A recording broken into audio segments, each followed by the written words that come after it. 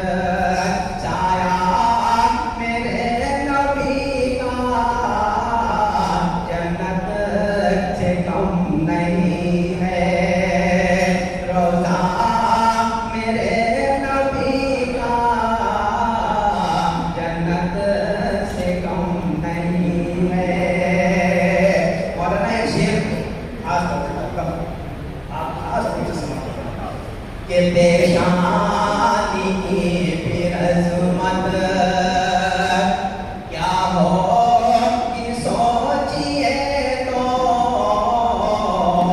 پیشانی کی پھر عظمت پیشانی کی پھر عظمت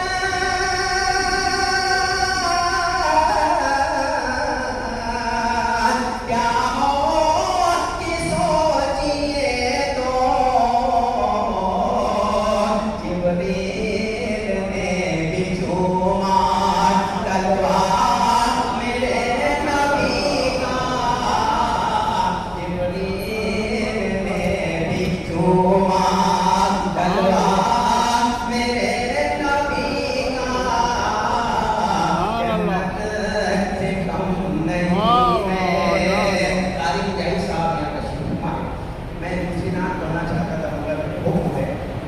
وہی نعت جو میں نے میڈیا مسجد میں پڑھی وہ نعت پڑھتا ہوں انشاءاللہ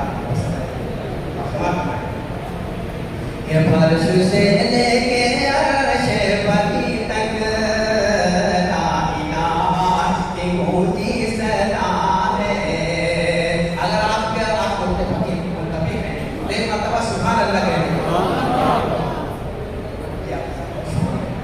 کہ فرش سے لے کے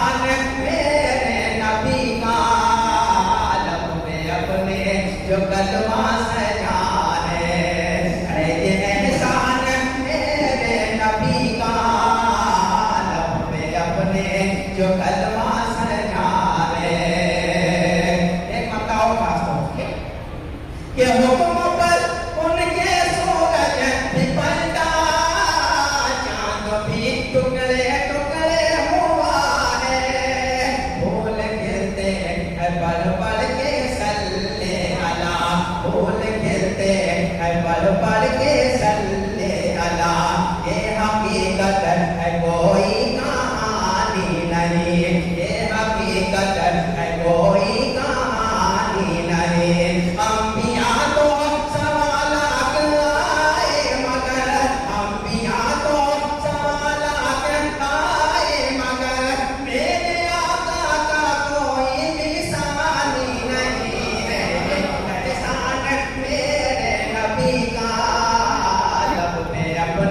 جو کلمہ سجا ہے اور چھوٹے سلیم ہے یہ احسان میرے نبی کا لب پہ اپنے جو کلمہ سجا ہے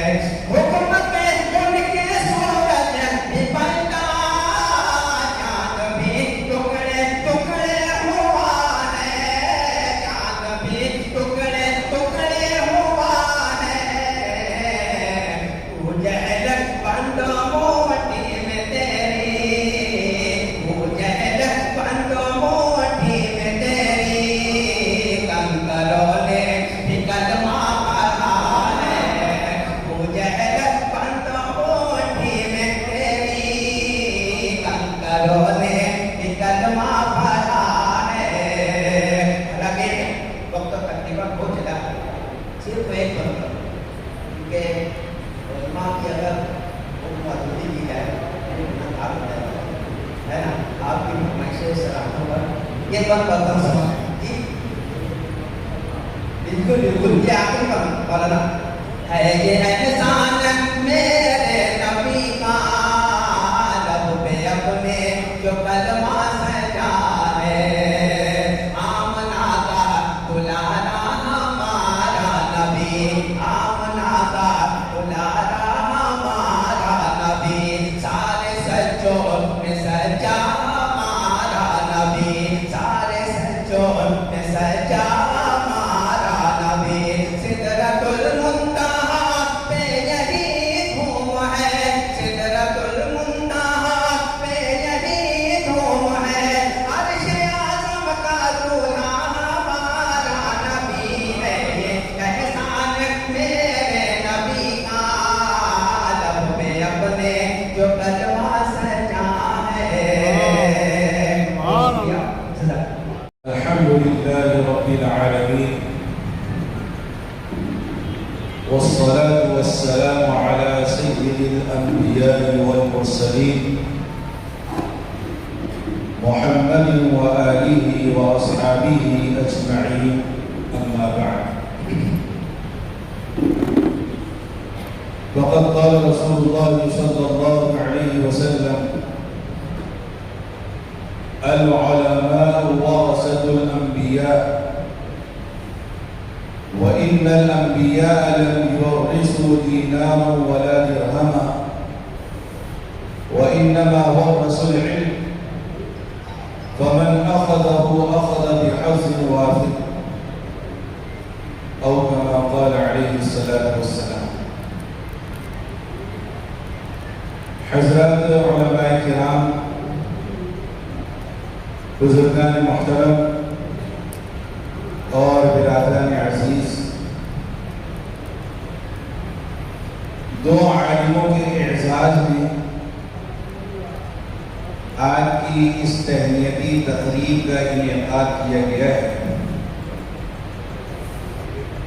شریعت مطہرہ میں علم کی، اہل علم کی اور علماء کی بڑی عظمت و فضیلت بیان کی گئی ہے۔ آپ سب جانتے ہیں کہ حضور پاک صلی اللہ علیہ وسلم پر نازل ہونے والی پہلی وحی علم سے تعلق رکھتی ہے، تعلیم و تعلم سے تعلق رکھتی ہے۔ حضور پاک صلی اللہ علیہ وسلم پر سب سے پہلے سورہ اقرا کی یہ 5 آیات نازل ہوئی ہیں۔ اقرأ باسم ربك الذي خلق، خلق الإنسان من علق، اقرأ وربك الأكرم الذي علم بالقلم، علم الإنسان ما لم يعلم۔ یہ 5 آیات کریمہ جو سب سے پہلے حضور پاک صلی اللہ علیہ وسلم کے قلب مبارک پر نازل ہوئی ہیں، یہ علم کی عظمت کو اور اس کی فضیلت کو بیان کر رہی ہے۔ پھر احادیث مبارکہ طیبہ کی طرف دیکھیے، متعدد احادیث مبارکہ ہیں جس میں حضور پاک صلی اللہ علیہ وسلم نے اپنے اقوال مبارکہ اور ارشادات طیبہ کے ذریعے سے علماء کی فضیلت اور ان کے مقام و مرتبے کی بلندی کو بیان فرمایا ہے۔ حدیث شریف میں آقا مولا سیدنا حضور پاک صلی اللہ علیہ وسلم نے ارشاد فرمایا کہ من خرج من طلب العلم فهو في سبيل الله حتى يرجع، یعنی جو بندہ حصول علم کے لیے اپنے گھر سے نکلے وہ واپس آنے تک اللہ کے راستے میں ہوتا ہے۔ ایک حدیث شریف میں آپ صلی اللہ علیہ وسلم نے ارشاد فرمایا ہے کہ العلماء ورثۃ الانبیاء، علماء انبیاء کے وارث ہیں، اور انبیاء کرام علیہ السلام اپنے پیچھے درہم و دینار چھوڑ کر نہیں جاتے ہیں، مال و دولت میراث میں نہیں چھوڑتے ہیں۔ انبیاء کرام علیہ السلام علم چھوڑ کر کے جاتے ہیں، اور جو علم حاصل کرتا ہے وہ انبیاء کرام علیہ السلام میراث سے وافر حصہ حاصل کرنے والا، وافر حصہ لینے والا ہوتا ہے۔ حضرت پاک صلی اللہ علیہ وسلم نے ارشاد فرمایا ہے کہ نیک عالم کے لیے کائنات کی ہر چیز دعائیں مغفرت کرتی ہے، یہاں تک کہ سمندروں کی مچھلیاں بھی اور دلوں کی چوٹیاں بھی اس کے لیے دعائیں مغفرت کرتی ہیں۔ شارحین حدیث کہتے ہیں کہ علماء کرام کے وجود کی برکت سے باران رحمت کا نزول ہوتا ہے۔ اگر علماء کرام کا وجود نہ ہو تو لوگوں کو پانی کا ایک قطرہ بھی نہ ملے، اور پانی سے سب کی حیات اور زندگی وابستہ ہے، بالخصوص مچھلیوں کی۔ اس لیے حضور پاک صلی اللہ علیہ وسلم نے بطور خاص مچھلیوں کا تذکرہ فرمایا۔ علم اور دین دونوں ایک دوسرے سے ملی ہوئی اور جڑی ہوئی چیزیں ہیں۔ امام مسلم رحمۃ اللہ علیہ نے مسلم شریف کے مقدمے میں امام محمد بن سیرین رحمۃ اللہ علیہ کا ایک قول نقل فرمایا ہے کہ ان هذا العلم دین، یعنی یہ علم دین ہے۔ جو بندہ علم کی حفاظت کرتا ہے وہ دین کی حفاظت کرتا ہے، جو بندہ علم کی اشاعت کرتا ہے وہ دین کی اشاعت کرتا ہے، جو بندہ علم کی خدمت کرتا ہے وہ دین کی خدمت کرتا ہے، جو بندہ علم سکھاتا ہے وہ بندہ دین سکھاتا ہے۔ حدیث شریف میں حضور پاک صلی اللہ علیہ وسلم نے ارشاد فرمایا کہ قیامت کے دن شہداء کے خون کا اور علماء کی قلم کی روشنائی کا وزن کیا جائے گا، تو علماء کے قلم کی روشنائی کے وزن شہداء کے خون سے زیادہ ہو جائے گا۔ یہ عالم کی کیا کوئی کم عظمت و فضیلت ہے؟ ایک حدیث شریف میں حضور پاک صلی اللہ علیہ وسلم نے ارشاد فرمایا کہ کل قیامت کے دن میزان عمل میں بندوں کے عمل کو تولا جائے گا، ان کا وزن کیا جائے گا۔ ایک شخص کو وزن اس کا عمل تولنے کے لیے ترازو کے پاس لایا جائے گا، نیکی کا پلڑا ہلکا ہو جائے گا، پھر ایک چیز بادل کی مانند اس کے نیکی کے پلڑے میں لا کر کے رکھی جائے گی تو نیکی کا پلڑا جھک جائے گا۔ وہ فرشتوں سے پوچھے گا کہ یہ کیا چیز ہے جس نے میری نیکی کے پلڑے کو جو وزندار بنا دیا؟ تو فرشتے کہیں گے کہ تمہارا یہ وہ علم ہے جو تم لوگوں کو سکھاتے تھے، علم کا اس قدر وزن زیادہ ہو۔ علماء کرام نے ہر دور میں فتنوں کا مقابلہ کیا ہے اور امت کی رہنمائی اور رہبری کا فریضہ انجام دیا ہے۔ حضرت پاک صلی اللہ علیہ وسلم کی بعثت مبارکہ سے لے کر آج تک جتنی بھی فتنے اٹھے ہیں ان فتنوں کا مقابلہ صرف اور صرف علماء کرام ہی نے کیا ہے۔ جہانگیر بادشاہ کے زمانے میں سجدہ تعظیمی کے جواز کا کچھ لوگوں نے فتویٰ دے دیا تھا، اور بعض حضرات بیان کرتے ہیں کہ جہانگیر بادشاہ نے کچھ علماء سے سجدہ تعظیمی کے جواز کا فتویٰ حاصل کر لیا تھا۔ شیخ مجدد الفسانی رحمۃ اللہ علیہ کا زمانہ اور جہانگیر بادشاہ کا زمانہ ایک ہی زمانہ ہے۔ شیخ مجدد الفسانی رحمۃ اللہ علیہ کو اللہ تبارک و تعالیٰ نے ایمانی غیرت اور دینی حمیت عطا فرمائی تھی، سجدہ تعظیمی کے خلاف وہ سینہ سپر ہو گئے۔ جہانگیر بادشاہ نے شیخ مجدد الفسانی رحمۃ اللہ علیہ کو بھی سجدہ تعظیمی کرنے پر مجبور کیا تھا، تو شیخ مجدد الفسانی رحمۃ اللہ علیہ نے پورے ایمانی اعتماد و یقین کے ساتھ میں یہ بات کہی تھی کہ سجدہ صرف اللہ کا حق ہے، اللہ کو سجدہ کیا جا سکتا ہے، غیر اللہ کو سجدہ نہیں کیا جا سکتا۔ علامہ اقبال نے شیخ مجدد الفسانی رحمۃ اللہ علیہ کے بارے میں یہ بات کہی ہے، یہ شعر شیخ مجدد الفسانی رحمۃ اللہ علیہ کے بارے میں ہی ہے۔ لوگ ناواقفیت کی بنا پر کسی پر بھی یہ شعر فٹ کر دیتے ہیں۔ علامہ اقبال نے کہا تھا کہ وہ ہند میں سرمایہ ملت کا نگہبان اللہ نے پر وقت کیا جس کو خبردار۔ اگر دین کو مٹنا ہوتا تو اکبر بادشاہ کے زمانے میں، جہانگیر بادشاہ کے زمانے میں مٹ گیا ہوتا، لیکن اللہ تبارک و تعالیٰ نے اس زمانے میں بھی ایسے علماء کو پیدا کیا جنہوں نے ان فتنوں کا مقابلہ کیا تھا۔ جہانگیر بادشاہ کو جب سجدہ کرنے سے انکار کر دیا تو جہانگیر بادشاہ نے 4 سال تک گوالیار کی جیل میں شیخ مجدد الفسانی رحمۃ اللہ علیہ کو قید کر دیا تھا۔ پھر ان کی جو رہائی ہوئی، اس رہائی کے واقعے سے بھی شیخ مجدد الفسانی رحمۃ اللہ علیہ کی کرامت کا بھی پتہ چلتا ہے اور علماء کی عظمت و فضیلت بھی معلوم ہوتی ہے۔ حضور پاک صلی اللہ علیہ وسلم جہانگیر بادشاہ کے خواب میں آئے اور اپنی انگشت مبارک اپنے دانتوں کے نیچے دبا کر تعجب کا اور حیرت کا اظہار کرتے ہوئے فرمایا کہ جہانگیر، تم نے کتنے بڑے آدمی کو قید کر دیا۔ جہانگیر بادشاہ بیدار ہوا، اس نے شیخ مجدد الفسانی رحمۃ اللہ علیہ کے لیے رہائی کا فرمان جاری کیا، لیکن لوگوں نے پھر کہا کہ اس طریقے سے چھوڑنا مناسب نہیں ہے، ان سے کہیے کہ کچھ وقت اور فوج کے ساتھ میں گزارا۔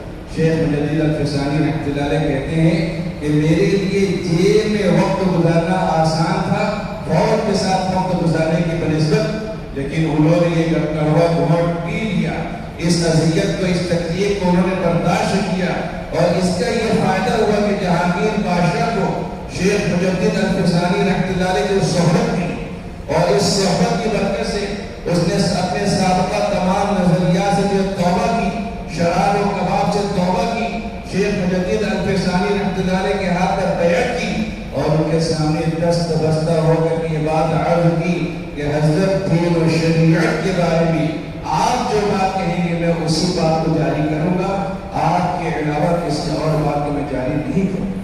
شیخ مجدد الفسانی رحمۃ اللہ علیہ نے اپنے اس مقام و مرتبے سے احیاء سنت کا اور ترویج و اشاعت اسلام کا خوب کام کیا۔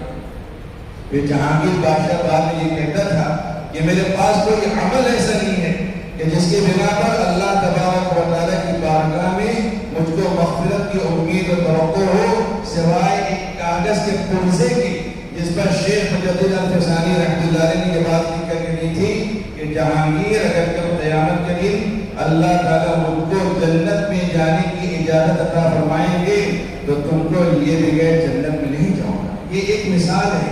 اسی طریقے سے ہر دور میں علماء کرام نے جو فتنوں کا مقابلہ کیا ہے، یہ دور بھی فتنوں کا اور آزمائشوں کا دور ہے۔ اس دور میں دین و ایمان کی حفاظت کے لیے علماء کرام سے وابستگی اختیار کرنا انتہائی لازمی و ضروری ہے۔ حضور پاک صلی اللہ علیہ وسلم نے پہلے ہی یہ بات ارشاد فرما دی تھی کہ ایسے فتنے ظاہر ہوں گے کہ صبح کو ایک شخص مومن رہے گا، شام ہوتے ہوتے کافر ہو جائے گا، شام کو مومن رہے گا، صبح ہوتے ہوتے کافر ہو جائے گا۔ حضور پاک صلی اللہ علیہ وسلم نے جس زمانے کی نشاندہی فرمائی تھی، ایسا لگتا ہے کہ وہ زمانہ یہی آ گیا ہے۔ آج دین و ایمان خطرے میں ہے۔ علماء کرام سے اگر وابستگی رہے گی، علماء کرام کے ساتھ مجالست اور مخالفت رہے گی، علماء کرام کی باتوں کو غور و توجہ سے سنا جائے گا، ان کے اوپر عمل کیا جائے گا، تو انشاءاللہ دین و ایمان کے لیے کوئی خطرے کی بات پیدا نہیں ہوگی۔ اور علماء کرام کی اتباع پیروی کے لیے یہ بات لازمی و ضروری ہے کہ ان سے محبت و عقیدت کا تعلق پیدا کیا جائے۔ بہت ساری مثالیں ایسی بھی بیان کی گئی ہیں کہ لوگوں نے علماء کرام سے صرف محبت کا اظہار کیا تو اللہ تبارک و تعالیٰ نے اسی محبت کو ان کے لیے مغفرت کا سامان کر دیا۔ امام احمد بن حنبل رحمۃ اللہ علیہ کے بارے میں یہ بات منقول ہے، ذکر کی جاتی ہے کہ ایک مرتبہ وہ کہیں نہر پر وضو کرنے کے لیے بیٹھے تھے اور ان کے آگے ایک جاہل شخص وضو کرنے کے لیے بیٹھا تھا۔ وہاں ان کی طرف سے پانی بہہ کر کے جاہل کی طرف سے پانی بہہ کر کے امام احمد بن حنبل رحمۃ اللہ علیہ کی طرف جا رہا تھا۔ اس نے سوچا کہ امام احمد بن حنبل اتنے بڑے عالم ہیں، اتنے بڑے امام ہیں، میرا استعمال شدہ پانی ان کی طرف بہہ کر کے جائے، یہ بات مناسب نہیں ہے۔ اس لیے وہاں سے اٹھ کر کے آ گیا اور امام احمد بن حنبل رحمۃ اللہ علیہ کے آگے بیٹھ گیا تاکہ ان کی طرف سے استعمال شدہ پانی اس کی طرف آئے۔ جب اس کا انتقال ہوا، کسی نے خواب میں دیکھا تو پوچھا کہ اللہ تعالیٰ نے تمہارے ساتھ میں کیا معاملہ کیا؟ تو اس شخص نے کہا کہ میں تو اپنے گناہوں کی وجہ سے پکڑ لیا گیا تھا، لیکن اللہ تبارک و تعالیٰ نے ارشاد فرمایا کہ تمہاری ایک نیکی میرے پاس ہے، تم نے ایک دن امام احمد بن حنبل رحمۃ اللہ علیہ کا اکرام، ان کی تعظیم، ان کے علم کی وجہ سے کی تھی، اسی کو میں نے مغفرت کا بہانہ بنا دیا، جاؤ جنت میں چلے جاؤ۔ اسماعیل سامانی ایران کا بادشاہ تھا. ایک مرتبہ ایک عالم اسماعیل سامانی کے پاس آئے. جب وہ واپس جانے لگے تو اسماعیل سامانی ان کو رخصت کرنے کے لیے 7 قدم ان کے ساتھ میں چلا. رات میں سویا تو خواب میں دیکھا کہ حضور پاک صلی اللہ علیہ وسلم تشریف لائے اور حضور پاک صلی اللہ علیہ وسلم نے ارشاد فرمایا کہ اسماعیل تم نے ہمارے ایک عالم کا اکرام کیا, اس کے اکرام میں 7 قدم اٹھائے. اللہ تبارک و تعالی نے تمہارے لیے تمہاری 7 نسلوں کے لیے حکومت و سلطنت کا فیصلہ کر دیا. 7 نسلوں تک حکومت و سلطنت باقی رہے گی. تمہارے خاندان سے اس حکومت و سلطنت کو کوئی چھین نہیں سکتا اور یہ تمہارے ہاتھ سے نکل نہیں سکتا. عالم کے احترام کی وجہ سے, اس سے محبت و عصمت اور عقیدت کا تعلق رکھنے کی وجہ سے اللہ تبارک و تعالی یہ اعزاز اور یہ مقام و مرتبہ عطا فرماتے ہیں. مجلس ابناء قدیم مدرسہ اسلامیہ کی جانب سے 2 عالموں کے اعزاز اور استقبال کی ایک تقریب منعقد کی گئی ہے. یہ علماء کرام سے محبت و عقیدت پیدا کرنے اور اس کا اظہار کرنے کی ایک علامت ہے. اور یہ دونوں صاحبان اعزاز ایسے عالم ہیں کہ انہوں نے 36 سال تک تسلسل کے ساتھ بھی دین کی خدمات میں انجام دی ہیں. ایک مولانا ابو اسامہ یوسفی دعوت برکاتہ میں اور دوسرے مولانا محمد فاروق ملی دعوت برکاتہ میں. یہ دونوں حضرات سادگی کی ایک مثال ہے. انتہائی سادگی کے ساتھ جو زندگی گزارنے والے ہیں. ایک تو سائیکل پر چلتے ہیں اور دوسرے ہمیشہ پیدل چلتے ہیں. اور حضور پاک صلی اللہ علیہ وسلم نے ارشاد فرمایا کہ جنتی لوگ سیدھے سادے ہوتے ہیں. کیسے سیدھے سادے ہوتے ہیں یہ مثال ہمارے سامنے موجود ہے. حضور پاک صلی اللہ علیہ وسلم نے ایسے ہی سادہ لوگوں کے بارے میں بات بیان فرمائی ہے کہ یہی لوگ جنتی ہیں, یہی لوگ جنت میں جانے والے ہیں. اور یہ دونوں حضرات مجسمہ تواضع ہیں, پیکر خلوص الہیت ہیں. اور تواضع اور خلوص یہ ایسی ایمانی صفات ہیں کہ ہر صاحب علم کے اندر بلکہ ہر صاحب ایمان کے اندر یہ دونوں صفات پیدا ہونا چاہیے. تواضع کے بارے میں حضور پاک صلی اللہ علیہ وسلم نے ارشاد فرمایا کہ من تواضع للہ رفعہ اللہ. جو بندہ اللہ کے لیے تواضع اختیار کرے گا اللہ تبارک و تعالی اس کے مقام و مرتبے پر بلندی عطا فرمائیں گے. اور دین میں اخلاص کا بہت اہم کردار ہے. اخلاص اگر ہو تو اس کے ذریعے سے تکمیل ایمان کا سامان پیدا ہوتا ہے. حضور پاک صلی اللہ علیہ وسلم نے ارشاد فرمایا کہ من اعطى لله ومنع لله واحب لله وابغض لله فقد استكمل الايمان. جو بندہ کسی کو کچھ دے تو اللہ کے لیے دے, کسی کو نہ دے تو اللہ کے لیے نہ دے, کسی سے محبت کرے تو اللہ کے لیے, کسی سے محبت نہ کرے تو اللہ کے لیے, اس نے اپنے ایمان کو کامل و مکمل کر لیا. حضرت معاذ بن جبل رضی اللہ عنہ یمن کی طرف روانہ ہونے لگے تو حضور پاک صلی اللہ علیہ وسلم سے نصیحت کی درخواست کی تو حضور پاک صلی اللہ علیہ وسلم نے ارشاد فرمایا کہ معاذ اپنے عمل میں اخلاص پیدا کر لو, تمہارے لیے تھوڑا سا عمل بھی جو کافی ہو جائے گا. جو ایمانی صفات ہیں اخلاص اور ایمانی صفت جو ہے تواضع انکساری, یہ دونوں ایمانی صفات ان دونوں حضرات کے اندر جو بدرجہ اعظم پائی جاتی ہیں. حضرت مولانا ابو اسامہ یوسفی دعوت برکاتہ نے 29 سال تک امامت کی خدمت انجام دی ہے. حضرت مولانا محمد فاروق ملی دعوت برکاتہ نے 33 سال تک مختلف و متعدد مقامات پر تراویح میں قرآن کریم کی تلاوت کی ہے, قرآن کریم میں سنایا ہے. اس طریقے سے یہ دونوں حضرات کی خدمات بہت ہی زیادہ قابل قدر ہیں. اور ان دونوں حضرات نے اضافی دینی خدمت کے طور پر درس قرآن کا مبارک سلسلہ بھی جاری کر رکھا ہے. مولانا ابو اسامہ یوسفی دعوت برکاتہ نے تو کئی مرتبہ تکمیل بھی فرمائی ہے اور مولانا محمد فاروق ملی دعوت برکاتہ کا درس قرآن بھی قریب الختم ہے. امت سے بدعات و منکرات کو ختم کرنے کا ایک اہم ترین ذریعہ اور اصلاح خلق کا ایک مؤثر ترین ذریعہ درس قرآن. درس قرآن کی اہمیت و افادیت ہر دور میں رہی ہے. اس دور کے اندر درس قرآن کی اہمیت و افادیت میں بہت زیادہ بڑھ گئی ہے. یہ خدمت دین کا ایک بہترین ذریعہ ہے. ابھی چند دنوں پہلے حضرت مولانا سید بلال حسنی ندوی دعوت برکاتہ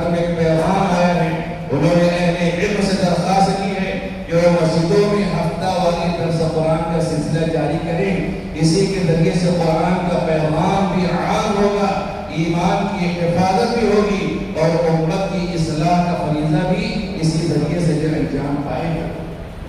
مجلس اللہ قدیم مدرسہ اسلامیہ نے اس تقریب کا انعقاد کر کے اپنے لیے سعادتوں کے حصول کا سامان کیا ہے، اور جو حضرات اس تقریب اعزاز و استقبال میں شریک ہو رہے ہیں ان سب کے لیے بھی یہ بات باعث سعادت ہے، باعث سربلندی ہے، دنیا و آخرت میں کامیابی اور کامرانی کے ذریعہ ہے۔ مجلس اپنا قدیم مدرسہ اسلامیہ شہر کی ایک بہت فعال تنظیم ہے۔ یہ تنظیموں کے اندر صرف ایک تنظیم کا اضافہ نہیں ہے، بلکہ یہ مضبوط اور منظم طریقے پر دینی، سماجی اور فلاحی کام کاج انجام دے رہی ہے۔ کئی علماء کا اعزاز و اکرام انہوں نے اس طریقے سے کیا کہ ان کو اعزازی طور پر عمرہ کرنے کے لیے ٹکٹ عطا فرمایا۔ آج ان دونوں حضرات کے اعزاز اکرام میں بھی ان کو عمرہ کا اعزاز دیا جائے گا، عمرہ کا ٹکٹ دیا جائے گا۔ یہ مجلس اپنا قدیم مدرسہ اسلامیہ کے لیے بہت ہی زیادہ لائق تحسین اور قابل قدر بات ہے، اور ساتھ ہی ساتھ اس تہنیتی تقریب کے ذریعے سے عامت المسلمین کو یہ پیغام بھی ملے گا کہ وہ علماء کرام سے اپنے رشتہ و تعلق کو استوار و مضبوط کریں، اور ہمیشہ ہر حال میں ان کی تعظیم و تکریم کریں۔ اس لیے کہ اگر عالم دین کا تحقیق کا اکرام کیا جائے گا تو یہ اللہ تعالیٰ کا اکرام ہے، اس کی احانت کی جائے گی تو یہ اللہ تبارک و تعالیٰ کے ایسے شخص کے اوپر جو ہے لعنت ہے۔ اس لیے جہاں مجلس اپنا قدیم مدرسہ اسلامیہ کے لوگوں کو میں دل کی گہرائی سے مبارکباد پیش کرتا ہوں، بالخصوص مجلس کے روح رواں حضرت مولانا سفیان جمالی مدرسہ العالی کو مبارکباد پیش کرتا ہوں، اور ان کے تمام رفقائے کار کو مبارکباد پیش کرتا ہوں۔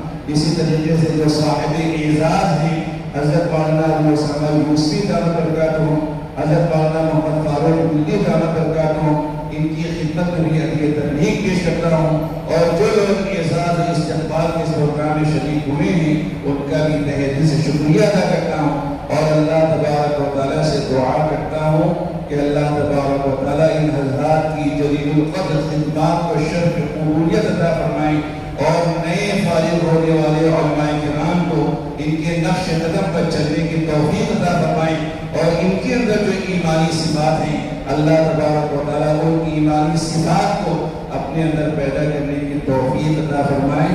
وآخر دعوانا الحمد للہ رب العالمین۔ مقررہ وقت سے 2 منٹ پہلے میں نے اپنی بات فرمائی۔ بسم اللہ الرحمن الرحیم، الحمدللہ وحدہ والصلاة والسلام علی من لا نبی بعدہ۔